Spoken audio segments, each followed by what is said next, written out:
lorsque vous êtes élève en lycée, il faut savoir que le travail que vous devez réaliser prend vraiment au minimum entre 9 heures et 11 heures. Et donc, c'est important pour vous de le planifier et de ne pas vous retrouver surchargé par tout ce que les enseignants vont pouvoir vous donner. Ça signifie que ce travail, il faut le séquencer en plusieurs temps. Tout le monde est conscient que s'il y a un devoir ou une leçon qui représente 2 heures de travail, il est impossible de le faire d'affilée. Donc il s'agit donc de séquencer ce travail pour être vraiment efficace. Alors il existe sur l'ENT des applications, et une des applications qui peut vous être utile, donc là on est sur un environnement numérique de travail pour une région précise, donc ici Léo, on peut cliquer sur Agenda. Donc là il s'agit de créer un agenda qu'on peut intituler Planning de travail de l'année.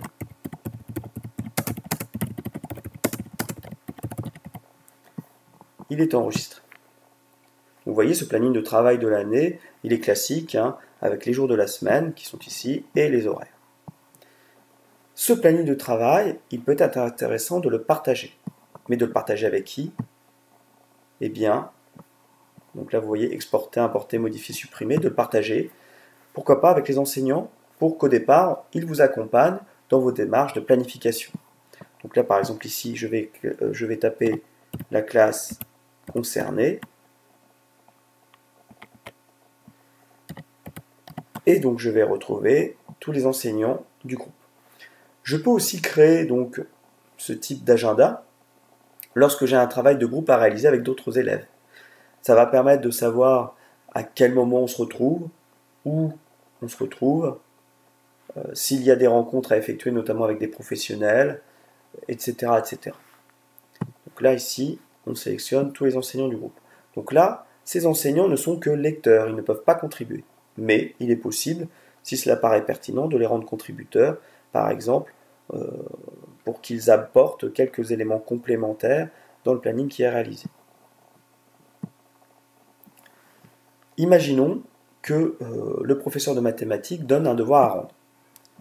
Ce devoir est à rendre le mardi 27 septembre à 16 h. Donc je clique ici et j'indique devoir de mathématiques à rendre. Et donc j'ai des exercices de statistiques à réaliser. Numéro, temps à temps, par exemple. Je n'ai pas besoin d'indiquer la date puisque j'ai directement cliqué dans l'agenda. Donc j'enregistre. Et donc là, le devoir de mathématiques à rendre apparaît. Alors c'est bien d'avoir positionné son devoir de mathématiques, vous le faites déjà dans votre agenda personnel. Maintenant, il s'agit de planifier ce travail. On vient de dire que ça représentait 2 heures. Au-delà d'une heure de travail, on est inefficace. Donc il ne s'agit pas de faire 2 heures d'affilée. Et là, donc ce travail m'a été donné, par exemple, le mardi 13 septembre. Dans mon planning personnel, je sais que, par exemple, le mercredi après-midi, tiens, je n'ai pas cours.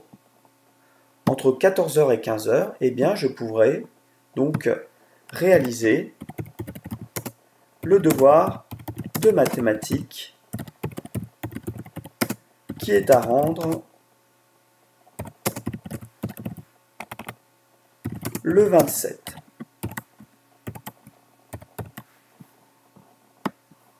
Et je vais devoir effectuer donc les exercices, numéros, etc. Donc là, voilà, j'enregistre et je sais dans mon planning que voilà, ce mercredi-là, donc le 14, de 14 h à 15 h, je devrais faire ce travail-là. Donc j'ai fait 1 heure de travail, c'est pas suffisant, il me faut 2 heures pour le faire. Et je me dis, voilà, que le samedi matin, je vais faire quand même la grasse matinée, mais je me lève à 10 h, et à 11 h, je devrais être disponible, puisque j'ai rien d'autre à faire, pour finir, donc finir le devoir de mathématiques du 27. Voilà. Donc là, exercice, numéro, temps à temps. Voilà, donc ça c'est pareil, c'est enregistré. Voilà, donc c'est bien, j'ai planifié et en plus j'ai pris de l'avance puisque le travail est à rendre le 27 septembre et que déjà j'aurai fini dès ma première semaine.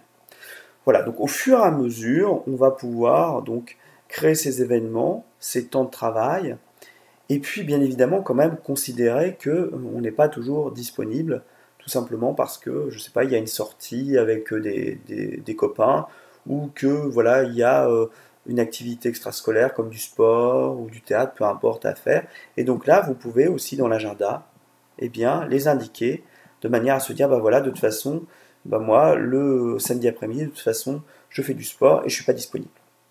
Donc il ne s'agit pas de dire, parce que les enseignants n'ont pas à savoir ce que vous faites, hein, bien évidemment, mais simplement d'indiquer indisponible pour raison personnelle, par exemple. Voilà. Donc un outil qui peut être très utile pour cette année, à vous de vous en saisir pour être le plus efficace possible et réussir le mieux possible cette année scolaire. Je vous remercie pour votre écoute et vous souhaite bon courage.